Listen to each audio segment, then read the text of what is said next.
Chapter 2. The Hangover.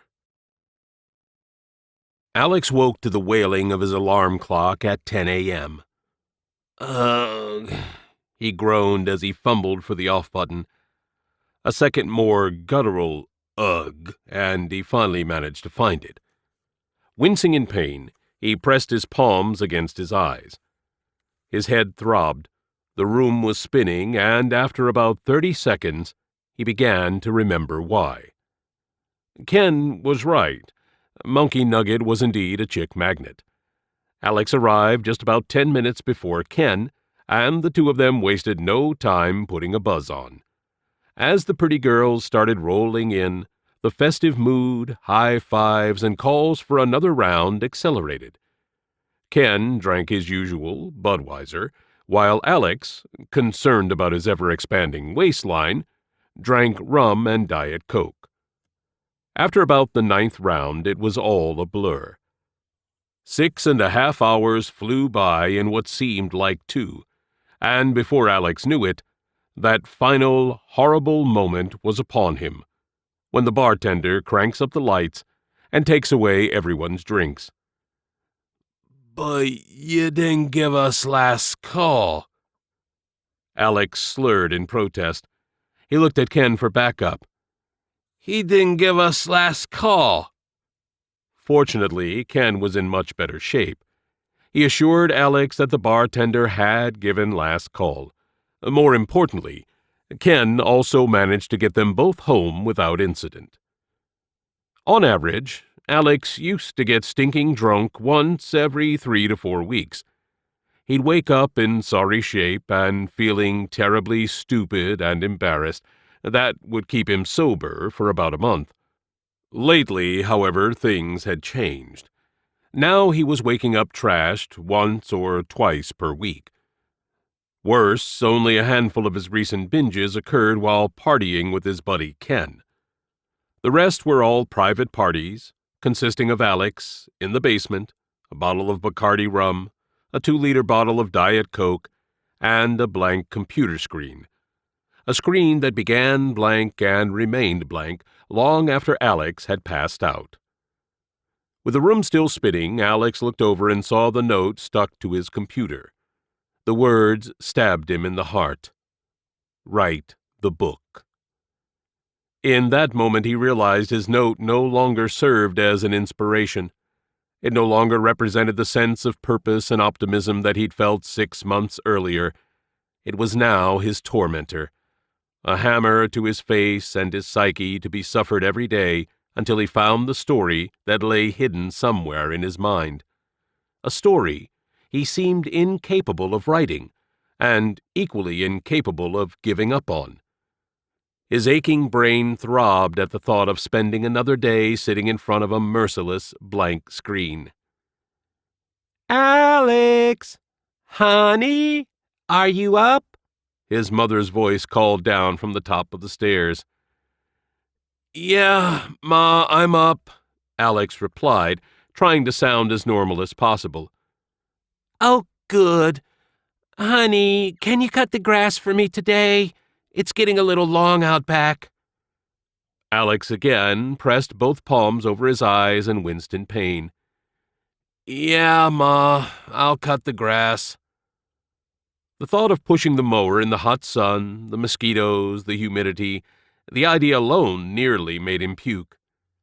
"Oh, great. Thanks, honey. I love you." "Love you too." "Okay, I'm going now. See you later." "Okay." Alex closed his eyes and shook his head in disgust. He couldn't have done a better job of stacking the deck against himself today. This was, after all, the day he swore that he wouldn't leave his desk until after he'd written a full page. Not just a full page, but a full page of something he could be proud of and build on. He was in no shape to meet that goal, let alone cut the grass. "Well, it's now or never," he muttered as he swung his feet off the bed and stood to start the day. The sensation of vertigo that followed nearly put him flat on his face. After wobbling a bit, he fell sideways back onto the bed. Feeling sick, he briefly considered going upstairs and sticking his finger down his throat to just get it over with. After a minute, the nausea subsided, and he rejected the thought. He hated throwing up. Hangovers never used to be this way. Sure, he'd get a headache every now and then, but they were never anything like this. Besides, this was way more than a headache. His balance, his ability to think clearly. These days, everything seemed messed up after a night of drinking. Ken blamed it on chemicals in Diet Coke. Alex just dismissed it as getting old. Once again, he swung his feet off the bed, and this time he took standing up a little more seriously. "Much better, thank you," he said as he walked over to his computer.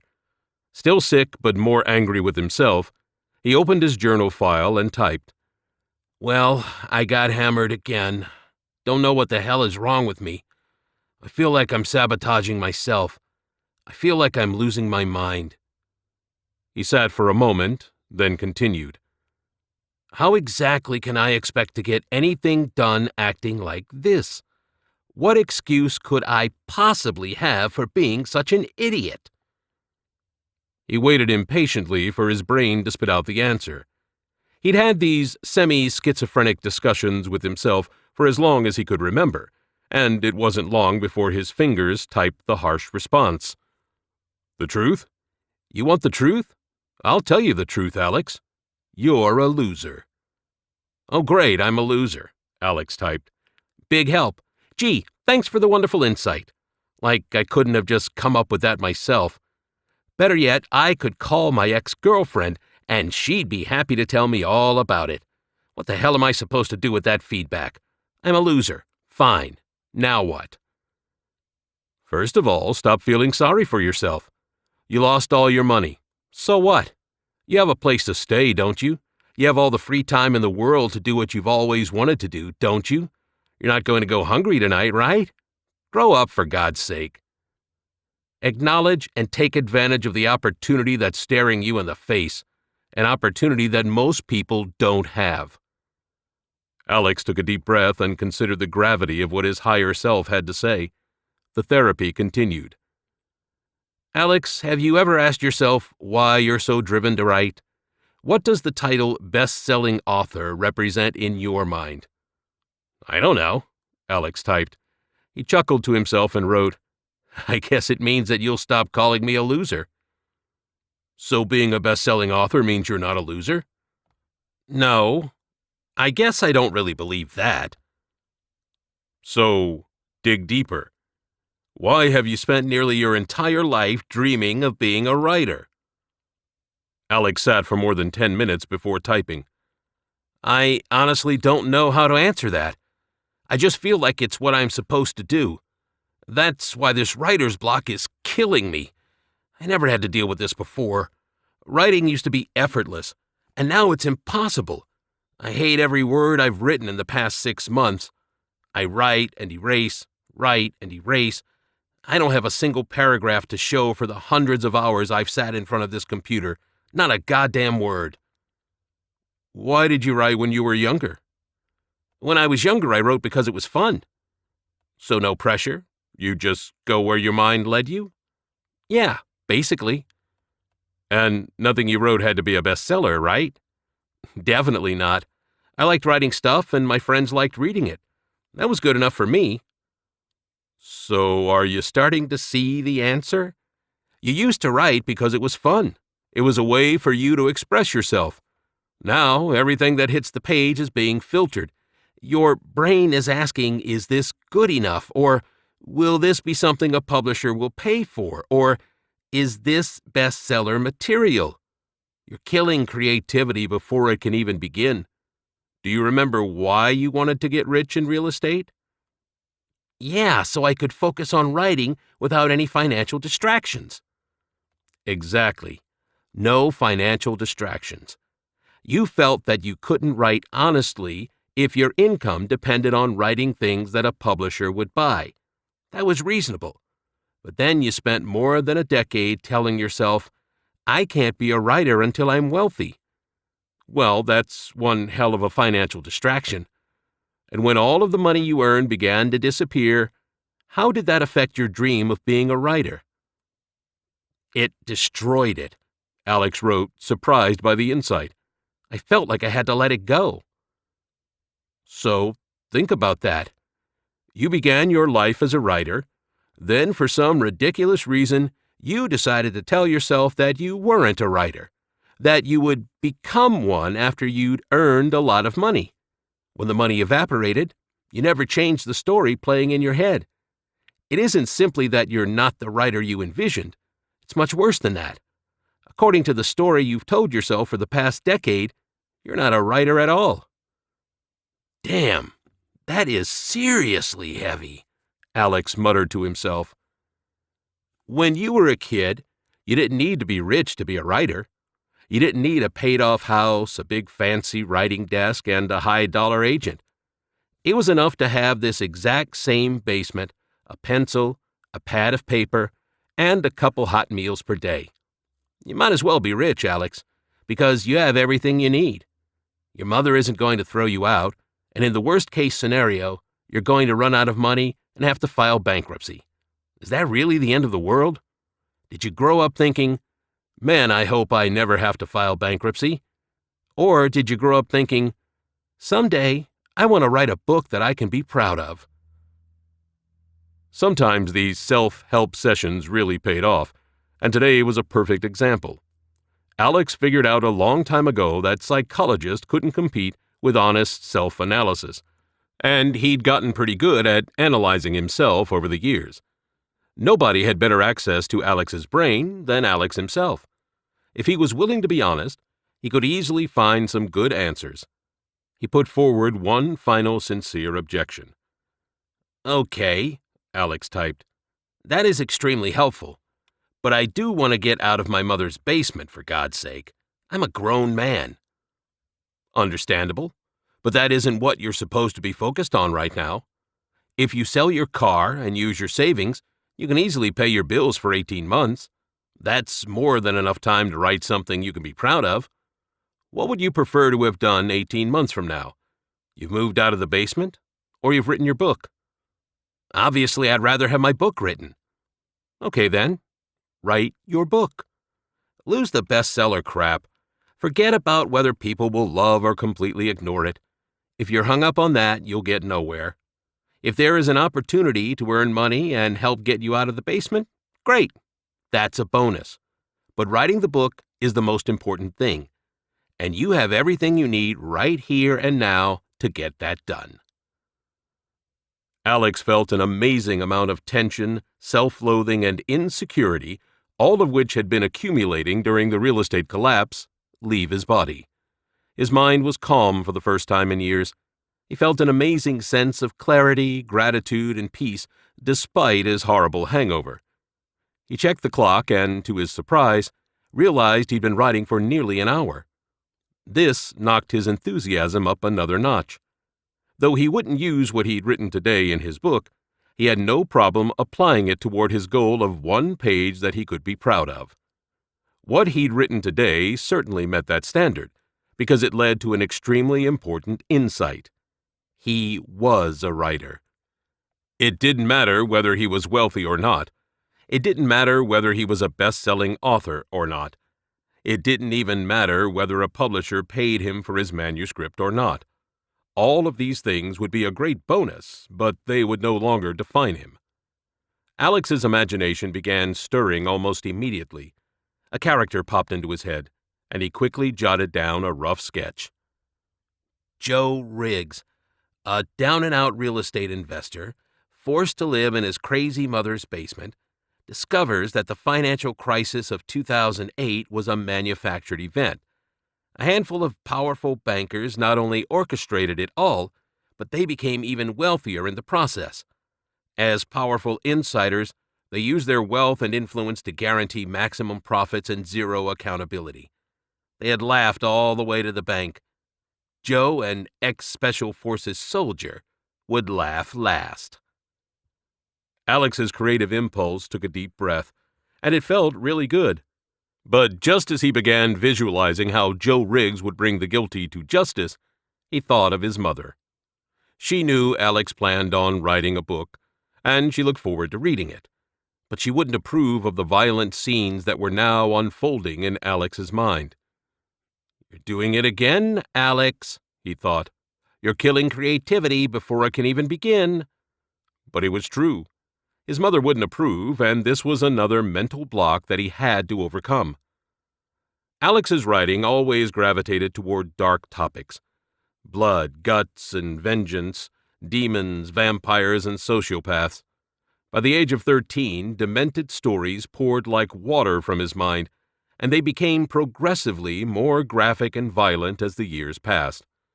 The stories scared his mother, and, predictably, she wondered if she was somehow to blame. The idea that her parental shortcomings had caused psychological harm to her son kept her up at night, and, like a good prosecutor, she'd honed the case against herself many years ago. Alex was born of a one-night stand. He never met his father, never even saw a picture of him. Multiple attempts at providing a viable substitute, 3 failed marriages, all ended in less than 2 years. The boyfriends in between marriages didn't last long and weren't any better. By the time Alex was 15, they'd packed their bags and moved 6 times. New schools, new friends, new disciplinary problems, rinse and repeat. Was the violence emerging from Alex's mind just a sign of creativity? She didn't think so. Though Alex always tried to put her mind at ease by saying, "They're just stories, Mom. I don't want to do what the characters do," his assurances fell on deaf ears. She eventually refused to read any more of his morbid work, as she called it. Whether it was her fault or not, whether it was a trait that Alex inherited from his father or not, his writing suggested there was a major problem somewhere.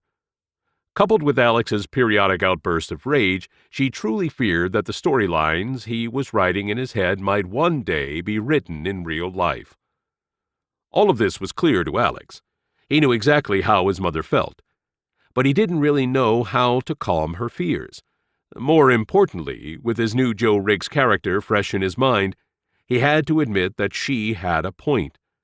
It was true that Alex could very easily slip into the mindset of a character like Joe Riggs.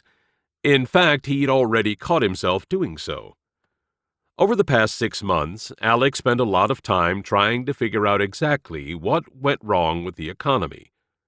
He wanted to understand how a person could be on top of the world one minute, then buried under a pile of rubble the next. He wanted to know why the honest financial advisors were mercilessly ridiculed on TV, while the institutional experts and their supporters were given endless airtime without any serious challenge, not even after the collapse. Despite being dead wrong, they still appeared on all the major networks, arrogantly running their mouths as if they hadn't just misled the entire world into a financial disaster. The closer Alex looked, the more it seemed that he wasn't supposed to understand what happened. The experts always explained things in a convoluted way, like they were intentionally trying to hide something. They used vague and unfamiliar language. It wasn't until Alex stopped listening to them and began reading the work of those who predicted the collapse in the first place that he finally started to understand. He discovered that the people who determine monetary policy, another vague term, were ultimately responsible for the problem. They control the machine that prints all of our nation's money, and they printed way too much. As a result, the well-connected financial elite made a killing as the real estate bubble formed. Then they got bailed out when the bubble burst, screwing everyone else in the process. Alex didn't fully understand it all, but it was hard to believe that those pulling the strings didn't know exactly what they were doing. The more he looked into the individual players and the nature of the system they controlled, the angrier he became. When he caught himself contemplating targeted retribution, he decided it was time to calm down a bit. But now, with his new Joe Riggs character, Alex could safely resume his research. He could never kill off the guilty, not without consequences anyway. But Joe could, and it could make one hell of a story, maybe even a bestseller. There you go again with the bestseller crap, he thought. Alex closed his journal file.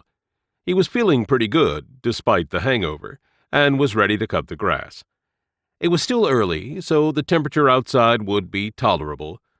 Some extra clothes to keep the mosquitoes from eating him alive, and a little bug spray for the head and neck, he'd be all set. Maybe after a quick shower, he'd meet Ken for a late lunch. That would be nice. Ken could fill in all the blurry details from last night. Unfortunately, the heat and humidity were far worse than Alex expected, and the bug spray amplified the pounding in his head. Any enthusiasm he'd had for a late lunch with Ken was long gone after an hour and a half in the yard. Covered in grass, dust, sweat, and bug spray, Alex plopped down on the couch with 2 peanut butter and jelly sandwiches, some potato chips, and a Diet Coke. He seriously considered skipping the shower, but a quick sniff under the arm convinced him otherwise. Half an hour later, free of dirt and stench, he headed for the cool, dark basement for some clean clothes and, more than likely, a nice long nap.